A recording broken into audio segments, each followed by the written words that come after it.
필기 다 되신 분들은 바로 다시 한번 확인해 보세요. 필기 시간 좀만 더 줄게요.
그 정도 이야기는 다 못 채웠을 것 같은데.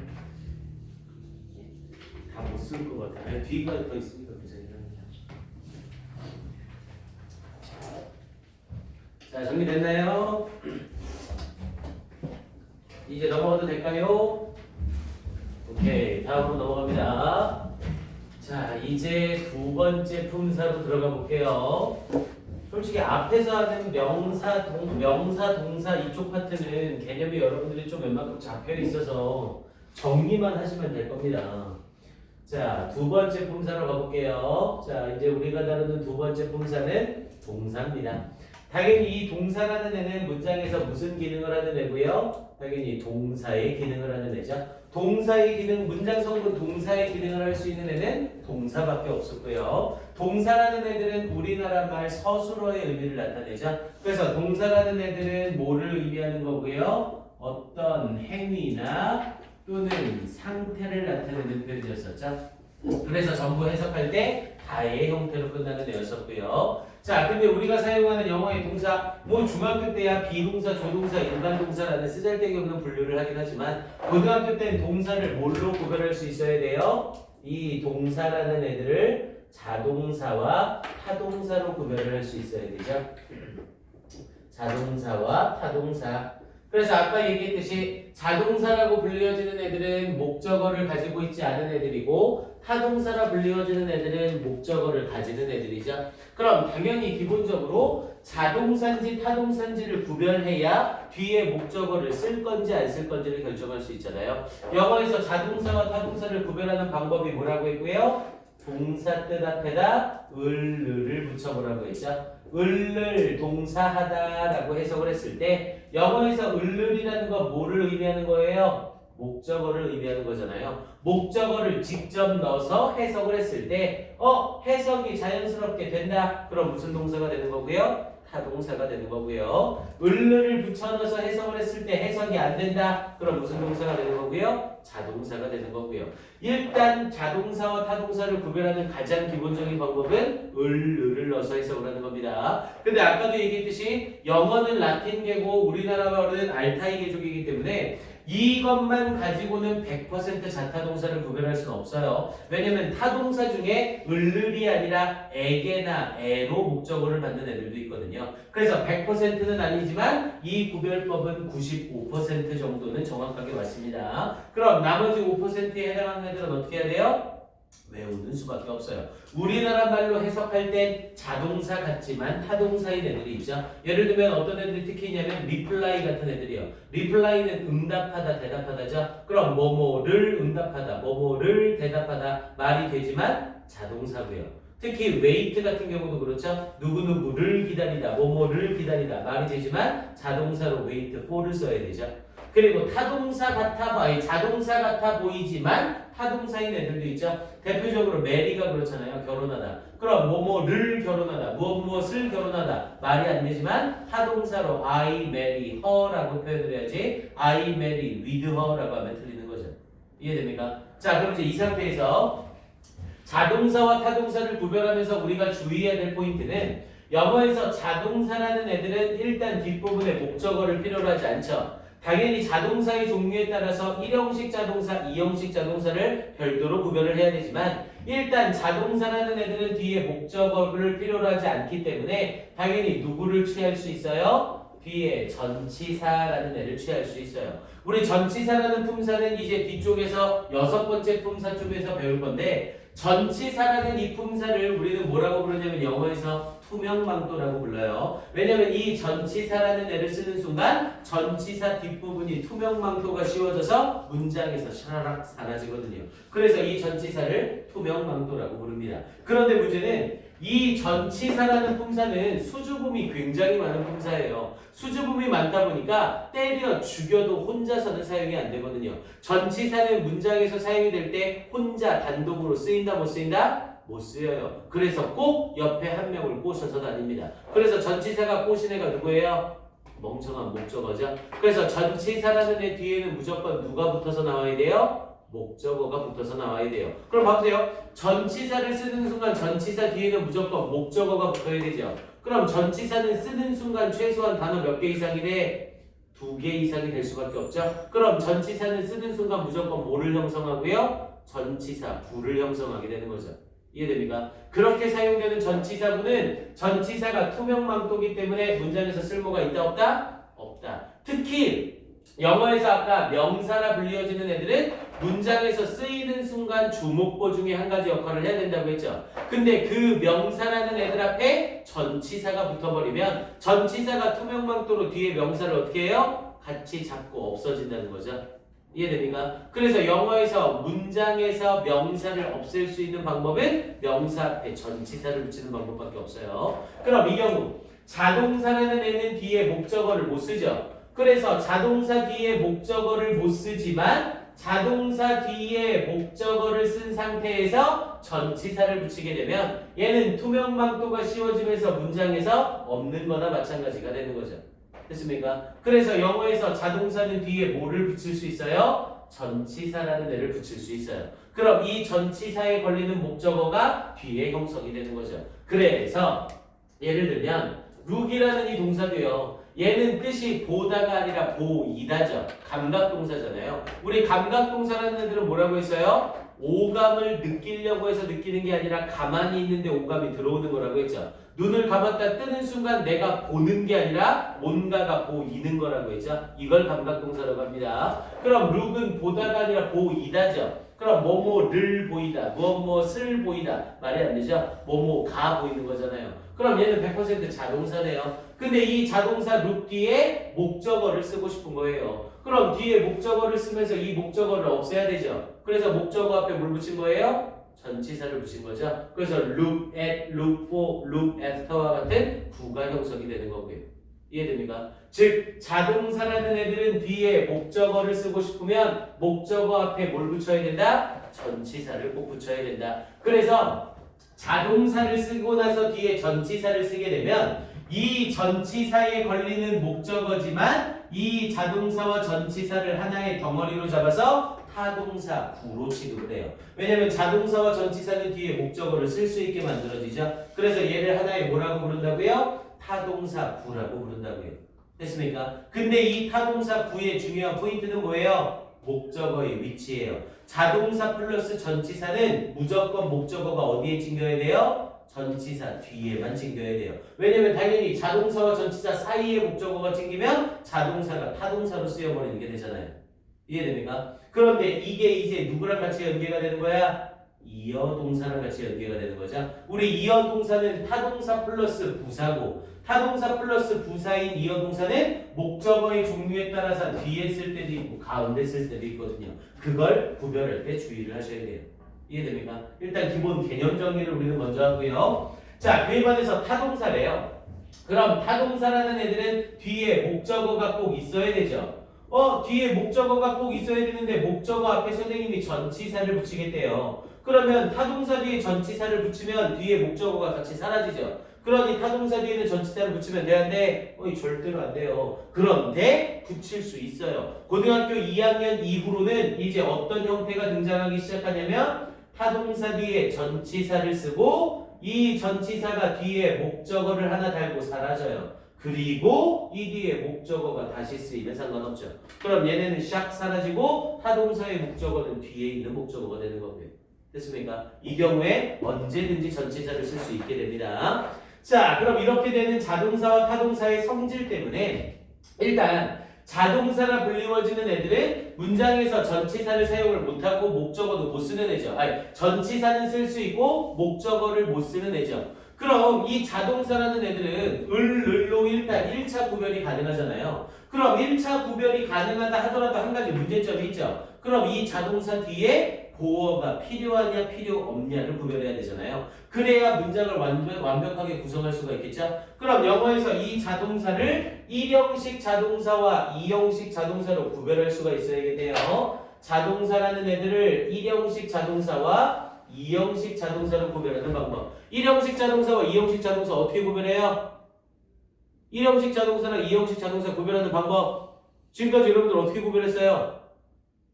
방법이 없어요. 우리나라 말에서는 1형식과 2형식 구별을 못합니다. 그러니 학생들이 맨날 왜 얘는 2형식이에요? 왜 얘는 뒤에 보어가 필요하고 왜 얘는 필요가 없습니까? 당연한 현상입니다. 왜? 안 외웠으니까요. 영어에서 1형식과 2형식은 외우지 않는 이상 구별을 못합니다.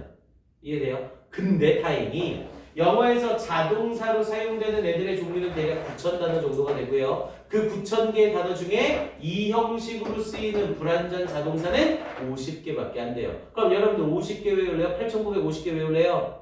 또라이가 아닌 이상 50개 외우겠죠. 그 50개만 외워서 을로 해석이 안 되는 애들 중 내가 외운 50개에 속하는 단어는 이 형식인 거예요. 그리고 내가 외운 그 단어가 아니면 이 형식인 거고요.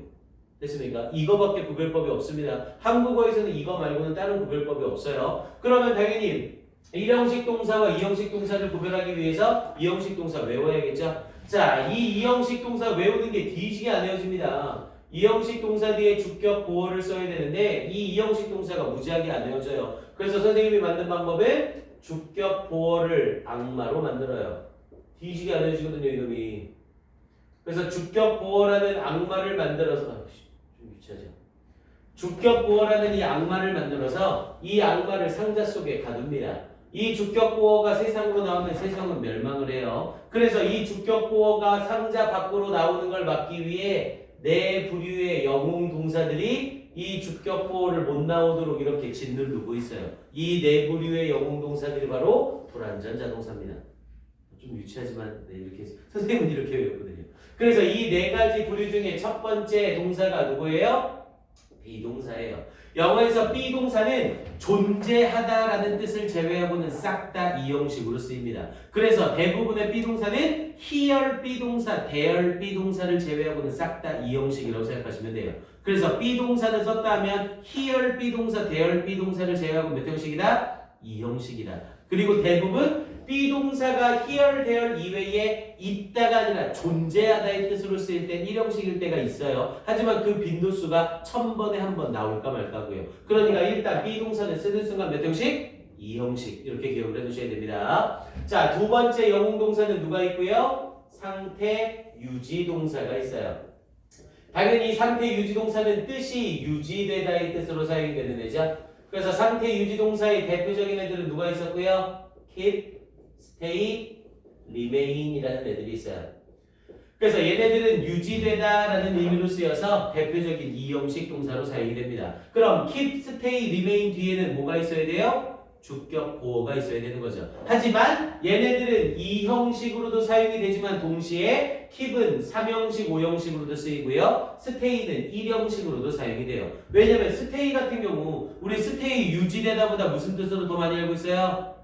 머무르다라는 뜻으로 많이 알고 있죠. 머무르다로 쓰이는 stay는 1형식이고 유지되다로 쓰이는 stay는 2형식인 겁니다. 그래서 이 뜻을 정확하게 알고 계셔야 돼요. 그리고 세 번째, 학생들이 제일 어려워하는 애예요. 이거 이제 지워도 되죠? 세 번째로 사용되는 2형식 동사는 감각동사가 아니라 become류의 동사라고 해요. 얘들을 우리는 상태 변화 동사라고 얘기를 하죠. 상태가 변화된다는 건 전부 다 주어가 어떤 상태가 되다라고 해석이 된 애들이죠. 그래서 이 become류 상태 변화 동사들은 전부 다 뜻이 되다의 뜻으로 해석이 됩니다. 그런데 영어에서 되다라는 뜻으로 쓰이는 가장 대표적인 애가 누구예요? become이죠. 그래서 얘네를 우리는 become류의 동사라고 불러요. 당연히 become과 뜻이 똑같이 쓰이는 애들이 굉장히 많습니다. become과 똑같은 뜻으로 쓰이는 애 누구 있었고요? 대표적으로 get이라는 애 있었고요. 그리고 turn이라는 애가 있었고요. go라는 애가 있고요. make라는 애가 있고요. fall이라는 애가 있고요. lie라는 애까지 있습니다. 그리고 grow라는 애까지 있어요. 선생님이 써준 요 정도 애들은 여러분들이 암기를 해주셔야 됩니다. 얘네는 본인이 가지고 있는 뜻들이 다 있죠. get은 얻다, turn은 돌다, go는 가다, make 만들다, fall은 떨어지다, lie 거짓말하다, grow 잘하다. 그런데 그 뜻 말고 되다의 뜻으로 쓰일 땐 이형식 동사가 됩니다. 당연히 문맥상 구별을 충분히 할 수 있어요. 해석상으로. 그래서 대표적으로 선생님이 맨날 얘기해주는 애가 얘예요. He went mad라는 표현을 쓴 거죠. 그리고 이 문장을 해석해라 라고 얘기를 하면 그는 미친 같습니다. 이게 말이 돼요? 말이 됩니까? 안 되죠. 그럼 그는 미친 같습니다. 말이 안 되니까 얘는 고를 수식하기 위해서 madly 부사 써야 되는구나. 그럼 바로 틀리는 거죠. 그는 미치게 같습니다. 뭐야 미치게 간 게 뭐예요? 당연히 이때 went는 가다의 뜻이 아니라 뭐가 되는 거고요? 상태 변화 동사로 되다 뜻이 되는 거고요. 그럼 뒷부분에 주격보호로 mad를 써서 그는 미치게 됐습니다. 이렇게 연결되는 거죠. 됐습니까? 이렇게 구별을 하는 겁니다. 그래서 얘네들은 상태 변화 동사를 쓰여서 뒷부분에 뭐를 쓸 수 있다? 주격보호를 쓸 수 있다. 대신 주격보호를 쓸 경우 전부 다 뜻은 뭐가 되고요? 되다의 뜻이 되고요.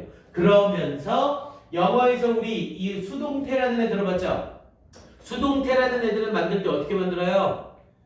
비동사 플러스 pp죠. 비동사 플러스 pp를 쓸 때 그 비동사는 뜻이 뭐예요?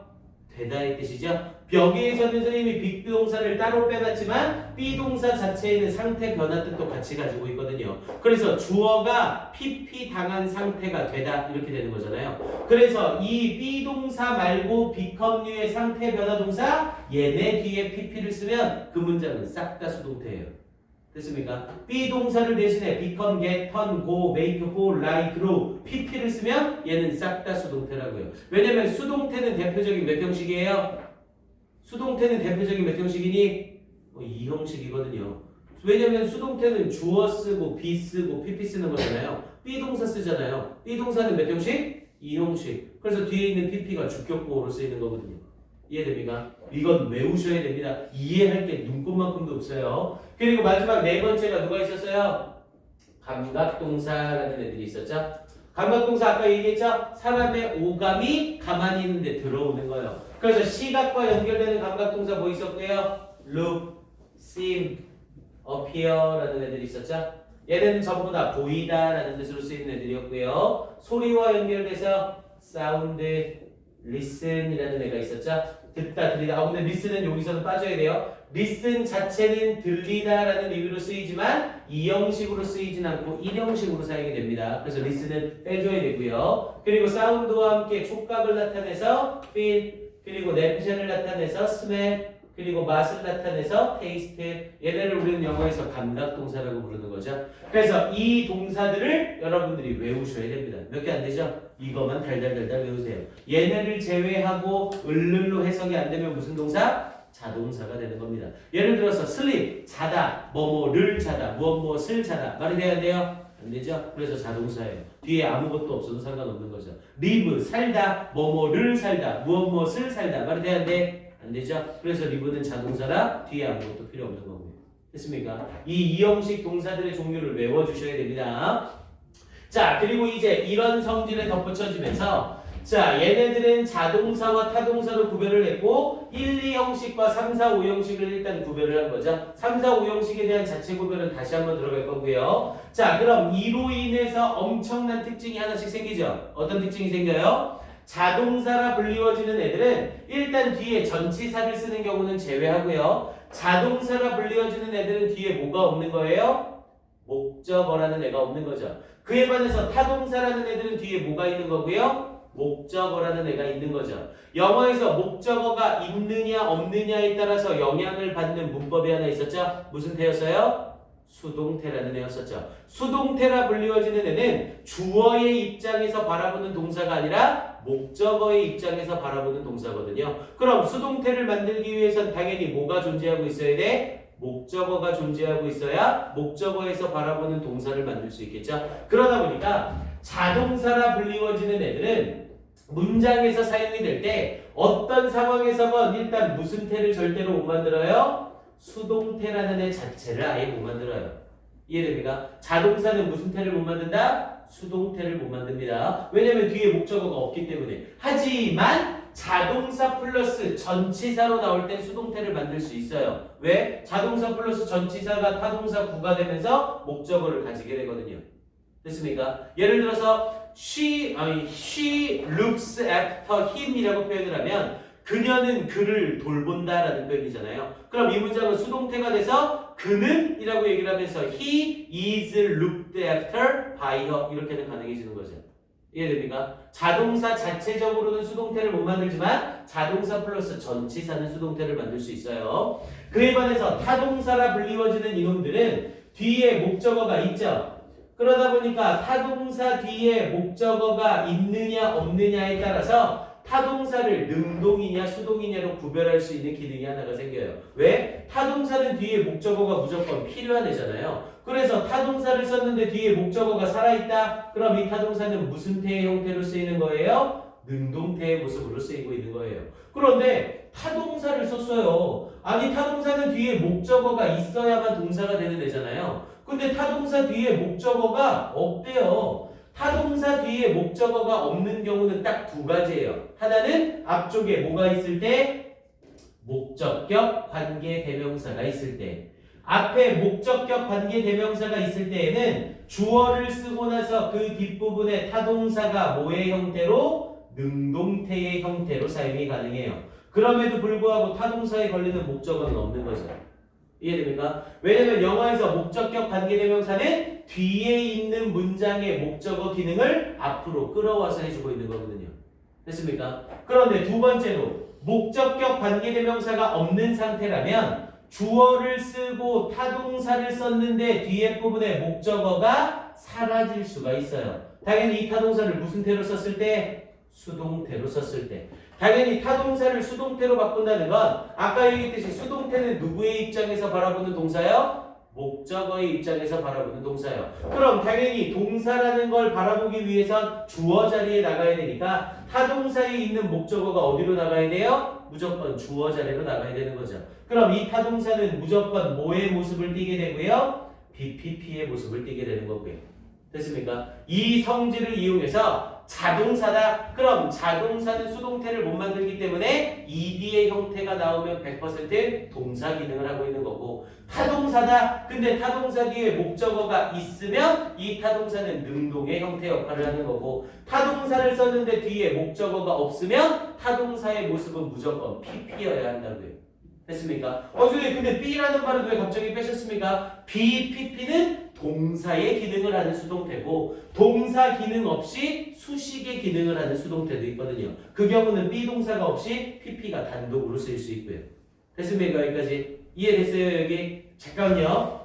이 상태에서 여러분들이 하나 더 확인해야 될 게 있습니다. 자, 이 상태 지금 선생님이 알려준 이 어법은요 어마어마하게 많이 쓰일 거예요. 특히 내신에서 ing, pp 구별하는 문제는 이 어법만 적용하면 거의 모든 문제를 다 풀 겁니다. 근데 이 어법을 적용하기 위해선 주의해야 될 두 가지 요소가 있어요. 그 두 가지 요소가 뭐냐면 타동사를 썼을 때 사형식 구문이 경우예요. 우리 영어에서 사형식이라는 애는 아까 얘기했지만 목적어가 몇 개 있어요? 2개 있죠. 그럼 목적어가 바라보는 동사를 쓰게 되면 목적어가 2개다 보니까 하나가 앞으로 나가도 나머지 목적어 하나가 남아있죠. 그래서 사형식에 쓰이는 동사들은 목적어 유무로 능동수동을 결정하면 절대로 안 돼요. 얘네는 항상 해석상 주어가 하는지 당하는지를 구별하셔야 됩니다. 이해돼요? 무슨 말인지? 그 중에서도 이 사형식 문장의 수동태는 굉장히 중요하죠. 얘는 주어 쓰고 동사 쓰고 간접 목적어 플러스 직접 목적어예요. 항상 그런 건 아니지만 간접 목적어는 해석할 때 에게라고 해석이 되고 직접 목적어는 해석할 때 을르리라고 해석이 되죠. 그래서 이때 간접 목적어 자리에는 99% 누가 나오고요?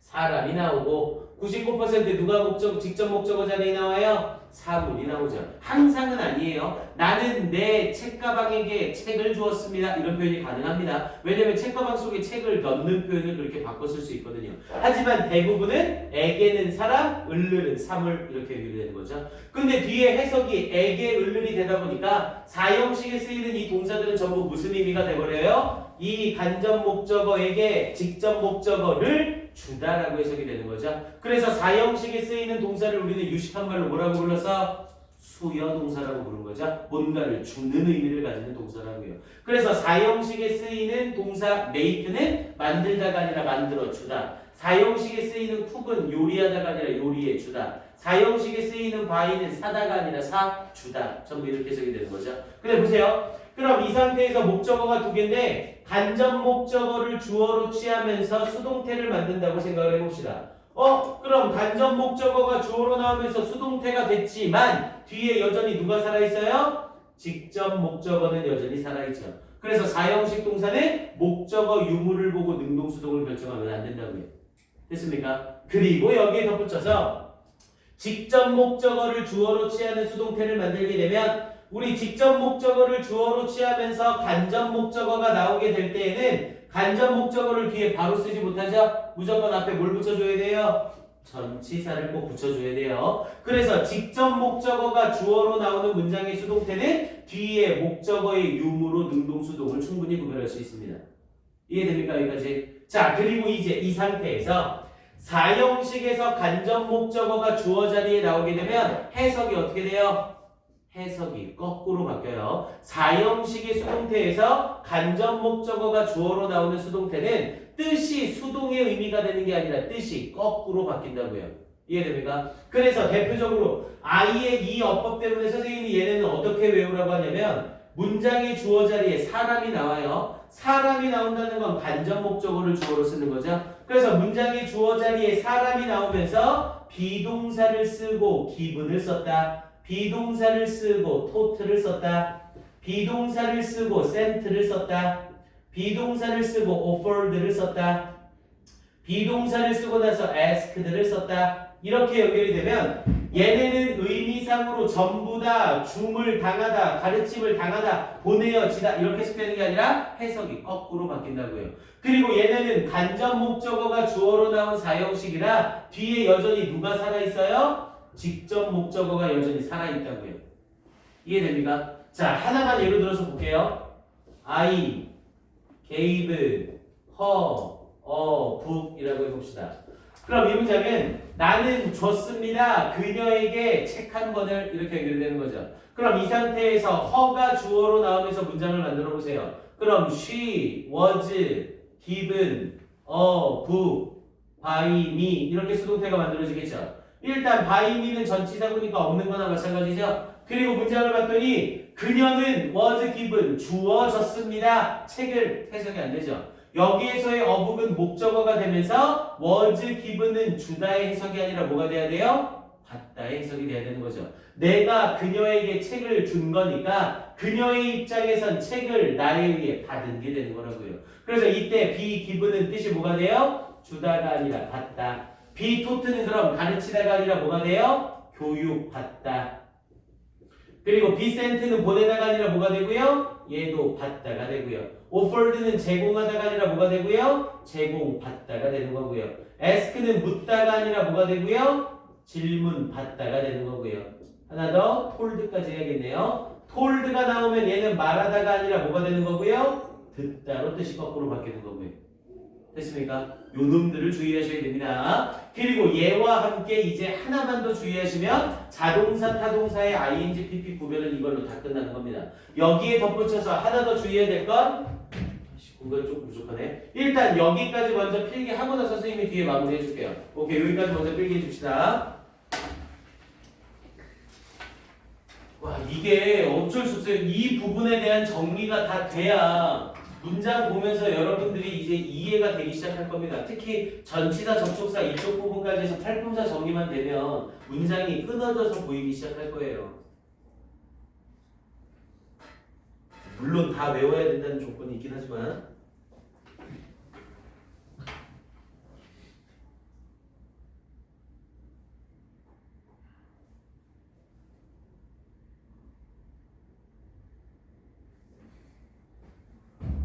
이게 좀